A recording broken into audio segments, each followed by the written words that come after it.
प्रिय दर्शकों नमस्कार। मैं इस सत्र में चर्चा करने वाला हूं मूल नक्षत्र के विषय पर। मूल नक्षत्र में जन्म लेने वाले जो लोग होते हैं उनके जीवन पर क्या प्रभाव शुभाशुभ पड़ता है और कौन सा ऐसा नक्षत्र है जिसके चरण में जन्म लेने पर स्वयं के लिए बहुत ही कष्टकारक होता है, और कुछ ऐसे भी नक्षत्र के चरण हैं जिन नक्षत्र के चरणों में जन्म लेने पर माता पिता के जीवन को खतरा भी रहता है। किंतु एक और बड़ा रोचक विषय है कि मूल नक्षत्र में कुछ ऐसे भी नक्षत्रों के चरण हैं जिन नक्षत्र चरणों में जन्म लेने से व्यक्ति राजा बनता है या राजा तुल्य उसको सुख की प्राप्ति होती है। राजा का मेरा आशय यह है कि वह व्यक्ति अपने जीवन में वो सारी ऊंचाइयां प्राप्त करता है जो वह चाहता है या चाह लेता है। तो कुल मिलाकर के वह ऐसा सफल व्यक्तित्व का जीवन देने वाला भी इस मूल संज्ञक नक्षत्र में कुछ ऐसे भी चरण है जिनकी मैं चर्चा विस्तार से करने वाला हूँ। लेकिन आगे बढ़ने से पहले मैं आप सभी से एक आग्रह करूंगा कि यदि आप नए दर्शक जुड़े हुए हैं तो हमारे इस चैनल को सब्सक्राइब अवश्य कर लें, और साथ ही साथ में इस प्रकार की ज्योतिष से संबंधित गूढ़ रहस्यों से जो है भरा हुआ सत्र जो कार्यक्रम हमारा होता है उसकी जानकारी आपको मिलती रहे, इसके लिए बेल आइकन आप अवश्य ऑन कर लीजिएगा।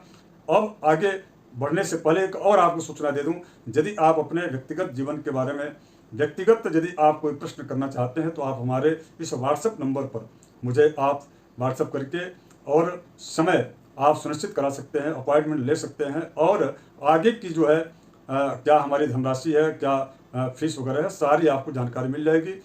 मित्रों, अगर यदि आप सामूहिक रूप से कोई ऐसा प्रश्न करना चाहते हैं तो आप जो है इस वीडियो के नीचे कमेंट करके आप अवश्य कर सकते हैं। अब आगे बढ़ते हैं। सबसे पहला, मूल नक्षत्र में कितने चरण होते हैं? तो देखिए 6 नक्षत्र होते हैं और एक एक नक्षत्रों में 4 चरण होते हैं। तो यदि 6 नक्षत्र हैं और यदि 4 चरण है, इसका मतलब ये हो गया कि 24 जो है चरण अलग अलग होते हैं। नक्षत्र कौन कौन से हैं? तो सबसे पहला रेवती और अश्विनी नक्षत्र, दूसरा आश्लेषा और मघा, और तीसरा जो आता है 2 नक्षत्रों का संयोजित यह जो मूल नक्षत्र है वह है ज्येष्ठा और मूल। इन 6 नक्षत्रों को मूल संज्ञक नक्षत्र कहा जाता है। मूल संज्ञक नक्षत्र, चूंकि आप सभी को पता है कि नक्षत्रों का प्रभाव व्यक्ति के जीवन में अत्यधिक पड़ता है। आप भी यदि मूल नक्षत्र में जन्म लिए हैं तो आप अपनी कुंडली को खोल करके और आपका जन्म किस चरण में हुआ है उस चरण के अनुसार आप टैली कर लीजिए कि आपके जीवन में इस मूल नक्षत्र का क्या शुभाशुभ प्रभाव पड़ने वाला है। यदि कोई नया जो है कोई आपके यहाँ किसी नए मेहमान अर्थात बच्चे का आगमन हुआ है और उसके बारे में यदि आप जानना चाहते हैं तो आप उसके बारे में भी इस वीडियो के माध्यम से आप जान सकते हैं कि वह किस नक्षत्र के चरण में यदि वह जन्म लिया तो उसका क्या फल होगा। लेकिन इसके आगे मैं आपको ये भी बता दूं कि आप तत्काल में अगर यदि आपके बच्चे के जन्म के पश्चात की स्थिति अर्थात वह किस मूल नक्षत्र में हुआ है जानना है तो आप जो है उसके लिए कई सारे ऐसे ऐप्स भी हैं। इसके अतिरिक्त आपके आसपास कोई यदि ज्योतिषी हैं तो आप उनसे संपर्क करके यह तो कम से कम जान ही लीजिए कि आपके बालक का जन्म किस नक्षत्र के किस चरण में हुआ है। अब हम इस चरण फल का जो हम शुभाशुभ प्रभाव का हम विस्तार करने जा रहे हैं, आप ध्यान से सुनिएगा। सबसे पहले आप अपनी जन्म कुंडली निकाल लीजिए यदि आप मूल नक्षत्र में है तो, और सबसे पहला आप ये देखिए कि आपका जन्म नक्षत्र कौन सा है। देखिए 6 नक्षत्रों में से जैसे हमने पहले ही कहा है कि रेवती, अश्वनी और आश्लेषा, मघा और इसके साथ साथ में ज्येष्ठा और मूल, इन 6 नक्षत्रों में से किस नक्षत्र में आपका जन्म हुआ है। पहला मैं शुरुआत करूंगा रेवती से। रेवती नक्षत्र के यदि आपका जन्म प्रथम चरण में हुआ है तो वह व्यक्ति राजा के समान जीवन जीने वाला, बहुत ही अच्छा समृद्धशाली वह व्यक्तित्व का धनी होता है, बहुत ही व्यवहारिक होता है। ऐसे व्यक्तियों की वाणी बड़ी जो है मनोरम होती है, लोगों को आकर्षित करने की शक्ति होती है। अब इसके पश्चात जो है रेवती नक्षत्र का जो द्वितीय चरण है, रेवती नक्षत्र का द्वितीय चरण में यदि ऐसे लोग जन्म लेते हैं तो प्रायः ऐसा देखा गया कि ऐसे लोग या तो कहीं मंत्री पद की गरिमा को सुशोभित करते हैं या अपने ही जिस भी ऑफिस में, जिस भी कार्यालय में वह कार्य करते रहते हैं वहाँ पर वह नेतृत्व करते हैं। ऐसे लोग बड़े जो है अद्भुत विलक्षण प्रतिभा के धनी होते हैं जिनका नक्षत्र रेवती नक्षत्र के द्वितीय चरण में होता है, और यह मूल संज्ञक नक्षत्र की का एक नक्षत्र रेवती है। इसके पश्चात तीसरा चरण जो रेवती नक्षत्र का है वह धन और सुख की प्राप्ति होती है। लेकिन चौथे चरण में रेवती नक्षत्र के जिसका जन्म हुआ रहता है उसको मैं यही राय दूंगा कि आप अपने स्वास्थ्य को लेकर के सदैव सजग रहें, विशेष करके पेट से संबंधित, उदर विकार या आंत से संबंधित। बाकी इसके अतिरिक्त आपको घबराने की आवश्यकता नहीं है। आपको सदैव बृहस्पति को प्रसन्न करने के लिए आपको दान गुरु का करना चाहिए। इसके साथ साथ में रेवती के वैदिक मंत्र का आपको समय समय पर जप करते रहना चाहिए। और इसके आगे भी और विस्तार से मैं बताऊंगा कि शांति का क्या उपाय और आगे क्या चीज़ है। अब इसके पश्चात दूसरा नक्षत्र है अश्विनी। अश्विनी नक्षत्र, चूंकि अश्विनी नक्षत्र के स्वामी चूंकि केतु ग्रह हैं, तो निश्चित रूप से प्रथम चरण जो है वह पिता के लिए कष्टकारक होता है। पिता के स्वास्थ्य को लेकर के, पिता के या तो उनके कार्य में, व्यापार में, उनकी नौकरी में बाधा उत्पन्न होती है या उनका स्वास्थ्य प्रभावित होता है। वो भी कब? जब अश्विनी नक्षत्र के प्रथम चरण में जन्म हुआ रहता है तब। लेकिन इसके पश्चात के जो बाकी अश्विनी नक्षत्र के जो 3 जो चरण हैं, इन तीनों चरण में जन्म लेने वाले व्यक्ति बहुत ही राजा जैसा जीवन व्यतीत करने वाले, या ये कह लीजिए कि राजा होते हैं। प्रायः देखा गया कि जैसे अभी ब्रिटेन के जो है पीएम बने हैं, जो भारत के मूल निवासी हैं, किंतु वहाँ पर ऋषि सुनक, वह या इस प्रकार के और भी कई ऐसे राजनेता देखे गए जो बड़े संभ्रांत और समृद्धशाली उनका व्यक्तित्व और लोकप्रियता रही है। ऐसे लोगों का जन्म अश्विनी नक्षत्र के या रेवती नक्षत्र के जो है द्वितीय रेवती नक्षत्र के प्रथम चरण से लेकर के तृतीय चरण तक, या अश्विनी नक्षत्र के प्रथम चरण के बाद के द्वितीय चरण से लेकर के और चतुर्थ चरण तक के बीच में ही जन्म हुआ रहता है। तो इसलिए ये कहना कि मूल नक्षत्र बहुत ही नुकसानदायक है, ये बिल्कुल या बहुत ही हानिप्रद है, यह बिल्कुल भी कहना ठीक बात नहीं है। सच्चाई यह है कि मूल नक्षत्र के कुछ ही ऐसे चरण है, नक्षत्र चरण, जो कि बहुत ही नुकसानदायक है, उसकी भी चर्चा आगे करूंगा। अब इसके पश्चात जो तीसरा जो नक्षत्र है वह आश्लेषा नक्षत्र है। आश्लेषा नक्षत्र के का स्वामी चूंकि बुध हैं, और बुध आश्लेषा नक्षत्र का जो प्रथम चरण है वह शुभकारक होता है, उसमें यदि जन्म लेता है व्यक्ति। और उसके पश्चात यदि आपका जन्म आश्लेषा नक्षत्र के द्वितीय चरण हुआ है तो आपके जीवन में धन समृद्धि की कभी कमी नहीं होगी। आय का जरिया आपका सतत जो है निरंतर बना रहेगा। ऐसे लोगों का जीवन बहुत ही जो है सुखमय होता है।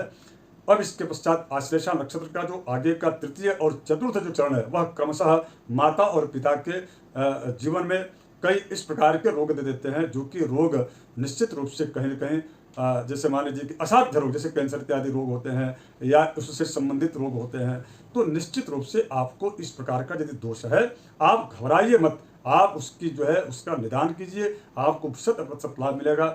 या जितना आपको कष्ट इस नक्षत्र के चरण से होना है उसमें अत्यधिक कमियां आएंगी, कम ही यह प्रभावित करके आपको निकल जाएगा। इसलिए मैं आपको उपाय आगे बताने वाला हूँ, वीडियो आप लास्ट तक देखते रहिएगा। मघा नक्षत्र में जन्म लेने वाला जो व्यक्ति विशेष करके यदि प्रथम चरण में जन्म लिया है और द्वितीय चरण में जन्म लिया है, ऐसे व्यक्तियों के भी माता पिता को हानि होती है। किंतु मघा नक्षत्र का जो आगे का तृतीय चरण है और चतुर्थ चरण, ऐसे व्यक्ति साहस, धैर्य और पराक्रम के बल पर उनका विश्व में अच्छा नाम होता है।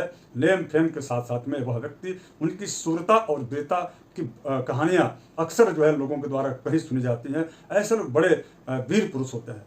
जिस भी सेना या सैन्य अधिकारी या पुलिस प्रशासन में अपने जो है प्रमुख स्थान बनाने वाले लोगों को देखा गया कि उनका मघा नक्षत्र के जो है तृतीय और चतुर्थ चरण में जन्म हुआ है। तो यह बहुत ही उत्तम यह नक्षत्र कहा जाता है ऐसे लोगों के लिए। ज्येष्ठा नक्षत्र और मूल, ये जो 2 नक्षत्र हैं, इन दोनों नक्षत्रों का में यदि आप में से किसी भी चरण में जन्म बच्चे का, बालक का हुआ है, तो मैं आप सबसे यही आग्रह करूंगा कि आप जो है, जैसे मान लीजिए कि ज्येष्ठा नक्षत्र के प्रथम चरण में बड़े भाई को कष्ट होता है, द्वितीय चरण में छोटे भाई को कष्ट होता है, और माता को चतुर्थ चरण में कष्ट देता है तृतीय चरण में, और चतुर्थ चरण में स्वयं के शारीरिक कष्ट को यह प्रदान करते हैं। और अगर यदि मूल जो नक्षत्र है, मैं पुनः आपसे बता दूं कि मूल संज्ञक नक्षत्रों में 6 नक्षत्र आते हैं, उनमें से एक मूल नक्षत्र है। ये जो अंतिम जो नक्षत्र मूल नक्षत्र है, उसमें जन्म लेने वाले जो लोग होते हैं, उनका यदि प्रथम चरण है और द्वितीय चरण है तो वह माता पिता के लिए कष्टकारक होता है। और जितने भी ऑनलाइन आप देखेंगे ठगी का शिकार होना या धन की हानि का होना, वह प्रायः उन्हीं लोगों के साथ ज़्यादा होता है जो मूल नक्षत्र के तृतीय चरण में जिनका जन्म हुआ रहता था। तो वह संपत्ति, धन की हानि, विशेष करके मायावी और झूठे और तमाम तरह के जो लोग रहते हैं, उनमें वह उनके बहकावे में आकर के या उनके द्वारा उनको इतना समझा दिया जाता है, उनको धन का लालच दिखा दिया जाता है ताकि वो लोग जो है उनके चंगुल में फंस जाते हैं। तो आप सभी से मेरा आग्रह है, यदि इस प्रकार का आपका नक्षत्र मूल नक्षत्र का तृतीय चरण में यदि आपका जन्म हुआ है तो थोड़ी सी आपको इस विषय को लेकर के सजग रहना चाहिए ताकि आप इस प्रकार की ठगी के शिकार न हो सके। और इसके पश्चात चौथा मूल नक्षत्र का जो चौथा जो चरण होता है, उस चरण में जन्म लेने से बच्चा या आपका जो शारीरिक जो व्यवस्था है, विशेष करके रोग इत्यादि चीज़ों का, तो माता पिता दोनों के लिए या स्वयं के लिए, तीनों के लिए शांति यदि आप करा लें तो आपके लिए अत्यधिक जो है लाभप्रद रहेगा। अब हम चर्चा करेंगे कि आखिर इसके अतिरिक्त आगे के सत्र में मैं चर्चा करने वाला करूंगा कि अभुक्त मूल नक्षत्र का क्या शुभाशुभ प्रभाव पड़ता है। देखिए, अभुक्त गंडांत मूल नक्षत्र में वास्तविक में वह बहुत ही अष्टकारक है। चूंकि यह सत्र लंबा हो रहा है, इसलिए मैं अगले जो है कार्यक्रम इसकी मैं चर्चा करूंगा। आप निरंतर हमारे कार्यक्रमों से जुड़े रहिए। अब हम उपाय बताते हैं कि अगर यदि मूल नक्षत्र में जन्म लिया हुआ जातक है तो उनको करना क्या चाहिए। तो देखिए, मूल नक्षत्र में जन्म लेने वाले जितने भी लोग हैं, आप सबसे मेरा आग्रह है कि जब भी वह पुनः नक्षत्र जब आता है, उसी नक्षत्र की पूजा करके और उनका अभिषेक करने के पश्चात आप सभी, चूंकि बुध और केतु दोनों ग्रहों के माध्यम से ही कहीं न कहीं नक्षत्रों के ये स्वामी होते हैं और इस प्रकार का योग जो है, इस प्रकार का मूल नक्षत्र का शुभाशुभ प्रभाव आपके जीवन को प्रभावित करता है। तो ऐसे में आपको मूल की शांति अर्थात मूल के जो 6 जो नक्षत्र हैं, उन नक्षत्रों के वैदिक मंत्रों का 28,000 की संख्या में जप करा करके और उसका दशांश हवन करा करके और तर्पण में कपूर और थोड़ा सा जल मिला करके तर्पण करवा लीजिए। तर्पण के पश्चात पूर्णाहुति करा करके शांति करा लेंगे तो आपके जीवन में मूल संज्ञक नक्षत्रों का जो अशुभ जो प्रभाव है वह नहीं पड़ेगा और जो शुभ प्रभाव पड़ने वाला है उसमें और जो है उसको बल मिलेगा, अर्थात आपके जीवन में शुभता और बढ़ेगी। जन्म लेने मात्र से ही मैं आपको स्पष्ट कर दूं कि अभुक्त गंडांत मूल नक्षत्र में जन्म लेने से हर बच्चों की मृत्यु हो जाती है। यह एक जो परसेप्शन जो बना हुआ है, यह बिल्कुल व्यर्थ बात है। हाँ, अभुक्त गंडांत मूल नक्षत्र के साथ में अगर यदि लग्न गंडांत और तिथि गंडांत तीनों एक सीधे में गंडांत की स्थिति बनाते हो तो निश्चित रूप से 95% या 99% जो है लोगों में ऐसा देखा गया कि उनकी जो है अकाल या तो अपमृत्यु होती है या उनको मृत्यु तुल्य रोग या कष्ट प्राप्त होता है। तो इसका उपाय भी है और ऐसा करोड़ों में एकाध ही केस ऐसे देखे जाते हैं। इसका मतलब ये नहीं है कि अगर यदि आप अभुक्त गंडांत मूल नक्षत्र में जन्म लेने के वाले जो लोग होते हैं वह सदैव परेशान है और उन करोड़ों लोगों में से कोई एक व्यक्ति यदि प्रभावित भी होता है तो वह व्यक्ति अगर यदि उस अभुक्त गंडांत मूल नक्षत्र के अशुभ प्रभाव से यदि वह वंचित हो गया तो वह व्यक्ति विश्व में बहुत ही सम्मान पाता है या उनको सम्मानित व्यक्ति के रूप में उनकी सदैव प्रशंसा, चर्चा, परिचर्चा होती है।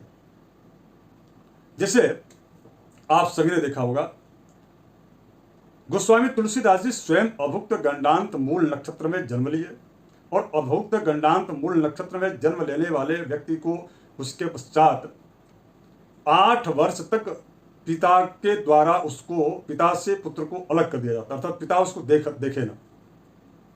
मूल संज्ञक नक्षत्रों में भी यही बात है कि 27 दिन तक जो है पिता अपने बच्चे को नहीं देखे।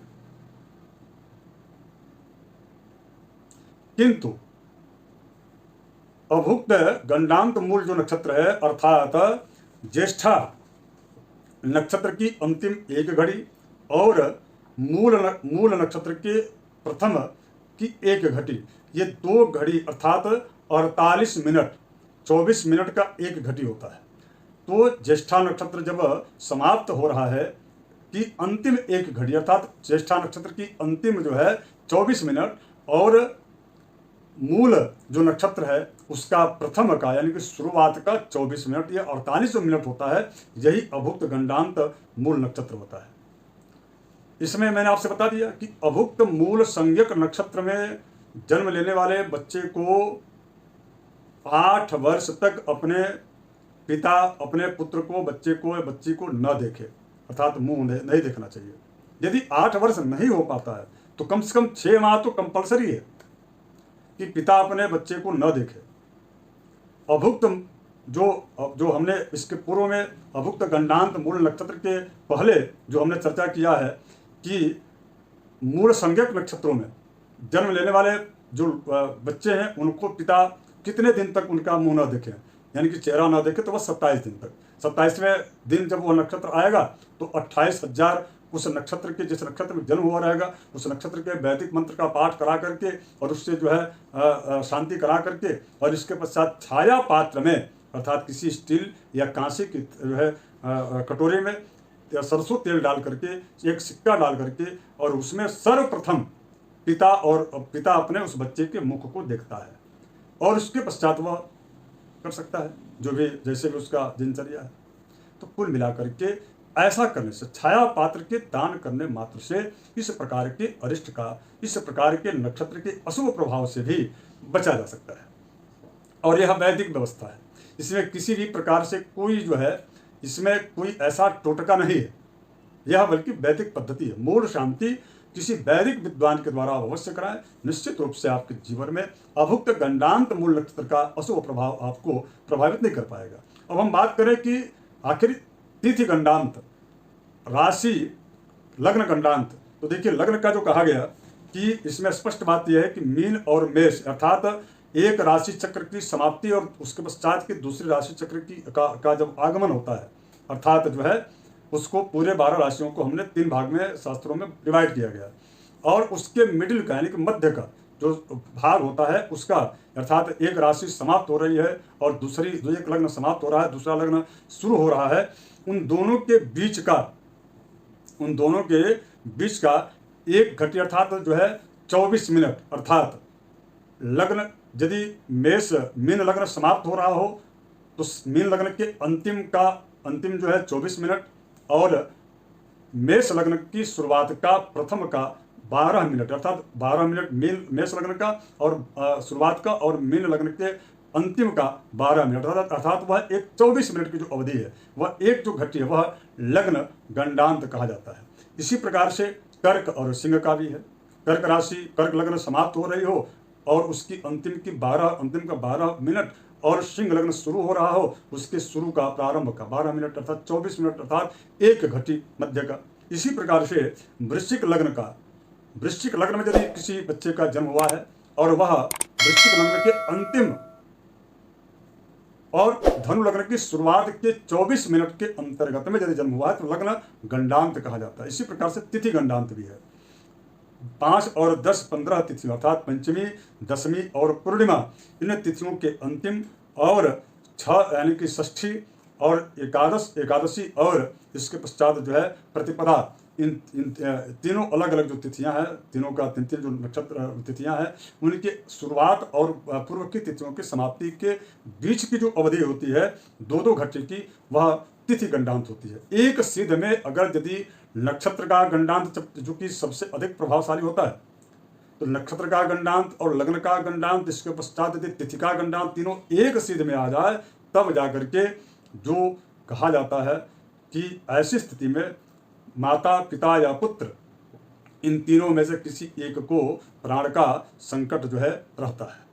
किंतु अगर यदि 24 यानी कि 1,25,000 सवा लाख मंत्र का, महामृत्युंजय मंत्र का यदि जाप करवा दिया जाए, इस प्रकार के मृत्यु तुल्य कष्ट से भी महाकाल, जो कालों के काल महाकाल भगवान शिव है, वह उनको काल के मुख से निकाल लाते हैं, अर्थात उस व्यक्ति बच जाता है।